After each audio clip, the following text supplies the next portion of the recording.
Hey guys, we're on our next one, 8.2, and I'm going to try to do 8.3 in the same video. So let's talk about number 1. Find angle B in this parallelogram. And I have parallel in my picture at least.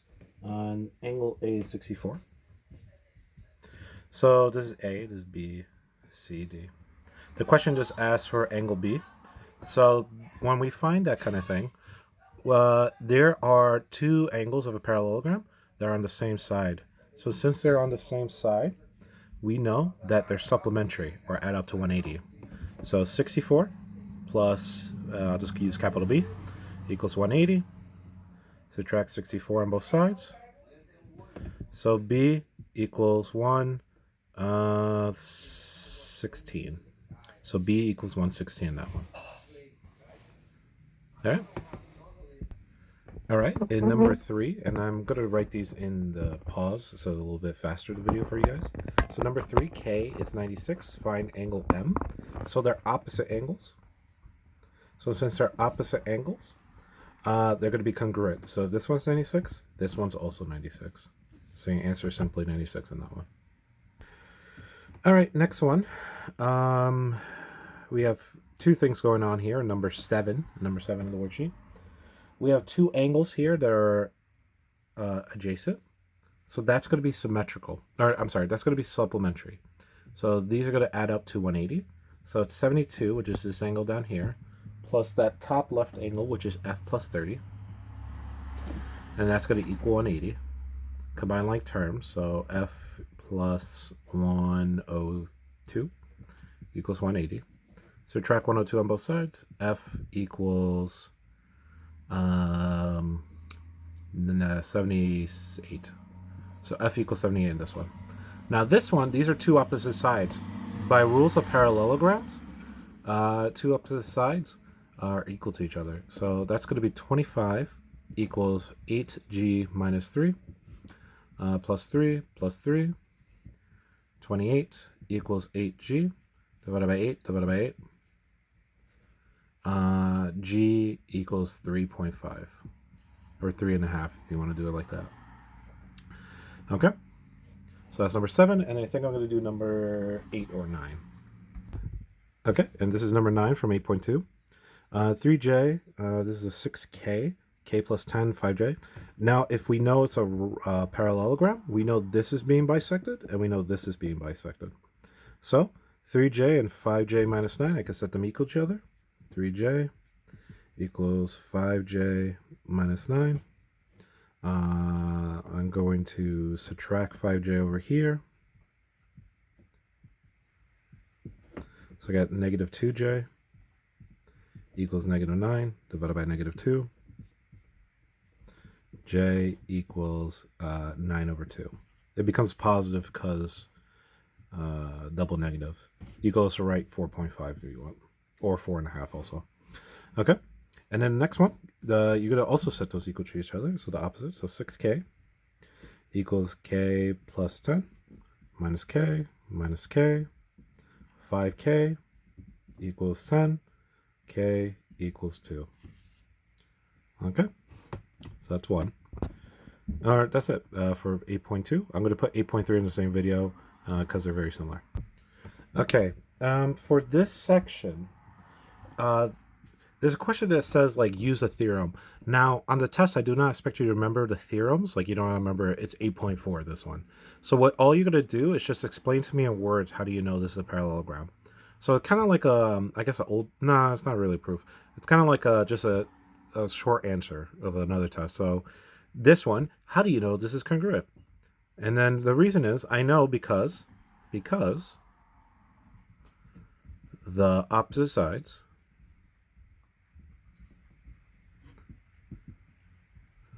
are congruent. That's all you need to write for me.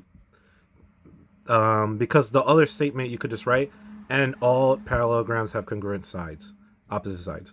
But you just need to write because the opposite sides are congruent. That's how you know this is a parallelogram. You do not need to remember anything about, like, if it's theorem, 8.4 or something. Like, you don't need to remember the name. Just give me like a little, literally less than a sentence on why it is, okay? So those type of questions, just give me less than a sentence. And then let's do number 9. Again, you got to remember, with parallelograms, adjacent sides are supplementary.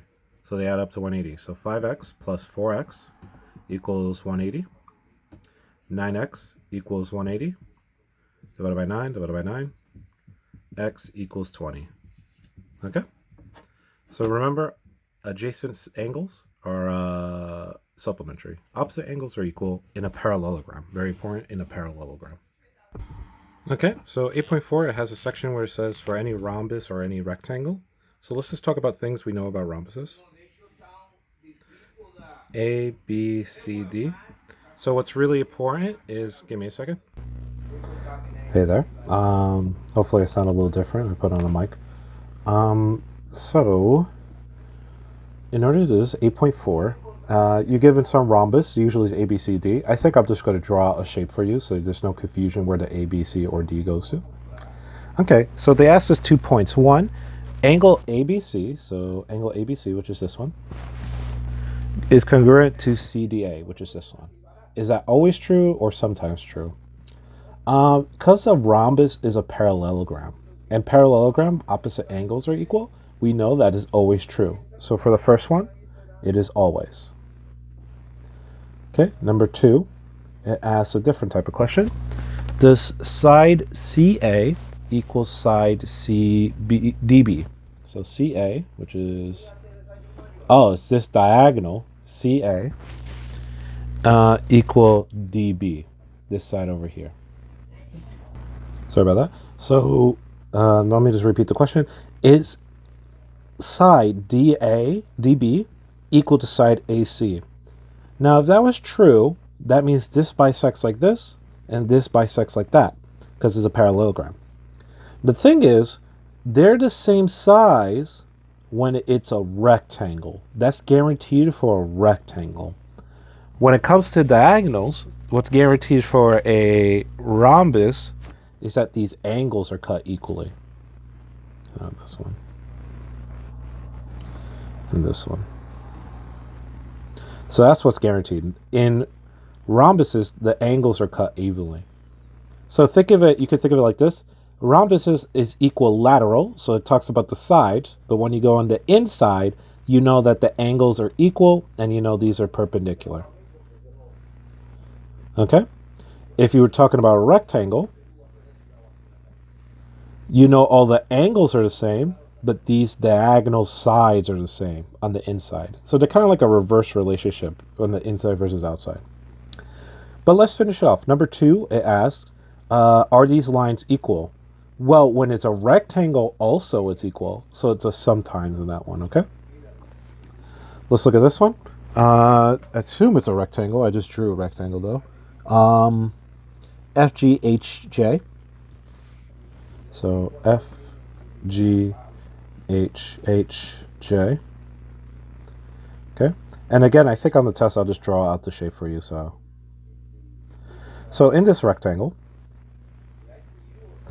first part is angle F equal to angle H. Well, yeah, no, duh, because a rectangle has all equal angles. So angle F does equal for angle J, or angle H. And does GH, which is this one over here, matches HJ, which is this one over here. So number 3 is always, because all angles in a rectangle match. But angle number 4, these two sides don't match on a rectangle. They do match in when they're a rhombus, or what we say a square. So this is a sometimes. So this is always, and this is sometimes. All right, you guys have the paper, so I'm not going to redraw this one. But for number 5, explain your reasoning of what quadrilateral it is. Okay, so first off, we see that all the sides are equal. You know, I said I was going to redraw it, but I did anyway. We said all the sides are equal. So by minimum, it's both a parallelogram and a rhombus. So we could put that down. And a rhombus, okay? But this one is 91 degrees. So if this one's 91 degrees, that cannot make, this one has to also be 91 degrees. And remember, adjacent angles are supplementary. So this has to be 89. This has to be 89.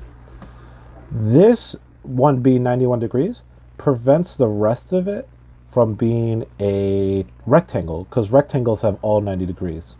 So this is as much as we could describe as a parallelogram and a rhombus.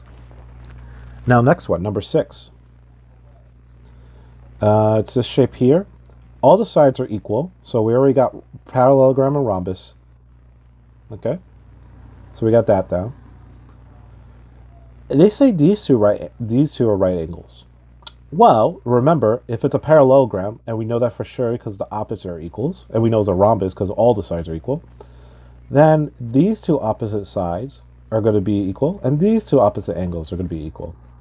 Wait a second, they all right angles. So now, if they're all right angles, that makes it a rectangle. And if it's a rhombus and a rectangle at the same time, it's a square. So in the question it says, classify the parallelogram. Actually, all of these. On your test, I'm going to ask you, what's the best description for this shape?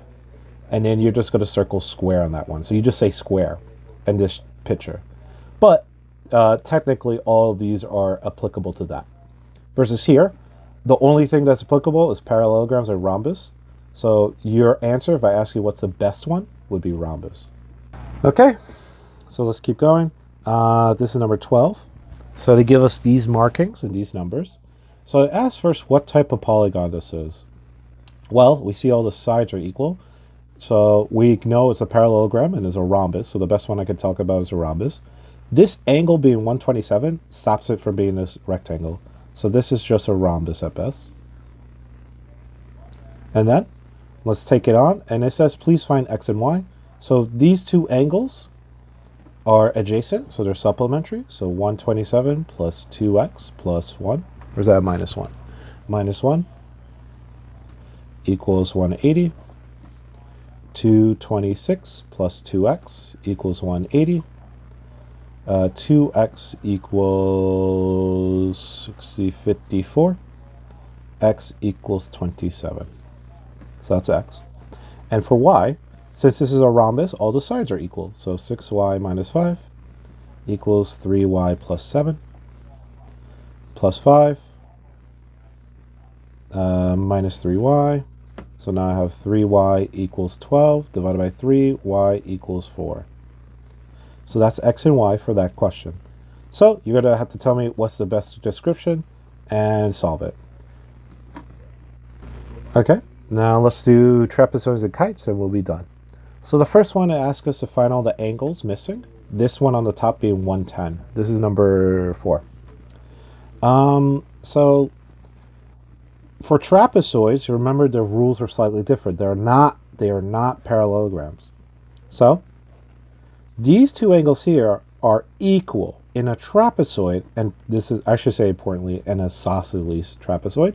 The two base angles are equal. So if this is 110, then this one is also 110. And that's angle H. So that's H here. So angle H is 110. And we got G and we got F. So this is 110. These two are equal, but this one over here, these two here are supplementary. So when you're on the same base, they're equal. When you go base to base, they're supplementary. Same base equal, different bases supplementary. So it is 110 minus 180. That ends up being 70. So this one's 70. And then this one and this one, same base. So they are going to be the same. This one's also 70. So that's 8.5. That's a trapezoid, isosceles trapezoid particularly, finding the angles. We have one where we have to find the mid-segment. They don't have one here. I know we had it in the homework, so I'm going to make one up real quick. Oh no, they have it right here. Never mind. Well, so let's take number 6 is fine. No. Yeah, 6 is fine. This is 21. This is 17. So if we can see that these are being bisected, then we know this line in the middle, particularly MN, is a mid-segment. So if we know it's a mid-segment, we could get the average of these two, 21 plus 17, divided by 2, and that will get me my mid-segment, which is MN. So 17 plus 21 is 38, divided by 2 is 19. So 19 equals MN. Whatever. 19 equals MN. And then the last thing is the kites. Okay, for this kite, which is number 8, it's 120 and 86. So 120, 86. Now, this is what you need to remember for kites. The angles opposite, or let me think of it this way. The angles between the two different sides, so this is a 2 tick mark and this is a 1 tick mark, is going to be equal to the other angles that's between the two different sides, 2 tick mark and 1 tick mark. So this one and this one should be 86. Now this one and this one doesn't necessarily have a relationship, but we're going to go back from 8.1, so earlier in this video, and know that any four-sided shape is 360 degrees. So 360 degrees plus 86 plus 86 plus 120 plus, I don't know what that one is, so I'll call it x. So let's find that angle. 86, 86, 120, that is 292 plus x equals 360. Then 2 minus 360, that's going to be 68. So 68 equals this angle over here. Okay? Last thing is the triangles within the kite, and I think we're done. Okay, the kite, which is number 10, find the missing outside angles, or sides, I'm sorry. So we're going to find A, B, C, D. A and B is going to be the same thing. So let me do A first. This is 5, square root. Hey, I'm just going to refer to something old. Remember, this is 5, so this must be a 45, 45, 90. So I'm going to know this is 5 root 2. Let's say you don't notice that. Let's just do it the long way. 5 squared plus 5 squared equals x squared, or a squared because I used a. So then that is going to be 25 plus 25 equals a squared. 50 equals a squared. Square root both sides. Got to reduce this. So 25 and 2, 5 and 5. A pair of 5s get to leave. So that's 5. The leftover is a 2, root 2. So sometimes it pays off to remember some of our old stuff, like special right triangles. So if you notice that, I'm happy if you do that, okay? So 5, 5, 5 root 2. So the first one, A is 5 root 2. B is 5 root 2. Now let's find this one. Again, something else that's going to pay off, which is really nice because, like, if you remember this stuff, then, you know, it's useful. 512, this is a Pythagorean triple, so you could just write 13. Let's say you didn't notice that. 5 squared plus 12 squared equals x squared. Or, let's see, I use c, so let's use c. 25 plus 144 equals c squared. 169 equals c squared. Square root both sides. 169 is a perfect square, so that's 13 equals c. So, what I really like about this, I didn't realize this in the kite when I made this, this refers back to our 45, 45, 90s. This refers back to our Pythagorean triples. Let's say you don't remember any of that stuff, you can always do the Pythagorean theorem to solve it, okay? But, you know, remembering some old stuff could give you a little bit of a shortcut. So, this is actually the last question, I think. I hope. This is the last question of the this review packet that I'm going to go over. 10, 44, x root x2, x minus 1. Notice that they have 2 tick marks here. So this means this line in the middle is a mid-segment. So I can find it by doing the average of the two pieces. So we got 10 plus 44 over 2 equals what this is. So what that is 2x minus 1.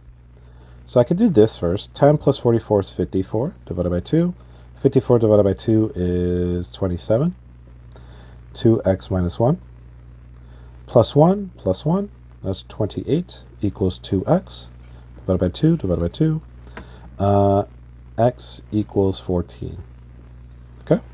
So all I did is set these, add these two, divided by 2, equals my mid segment, which is 2x minus 1 over here.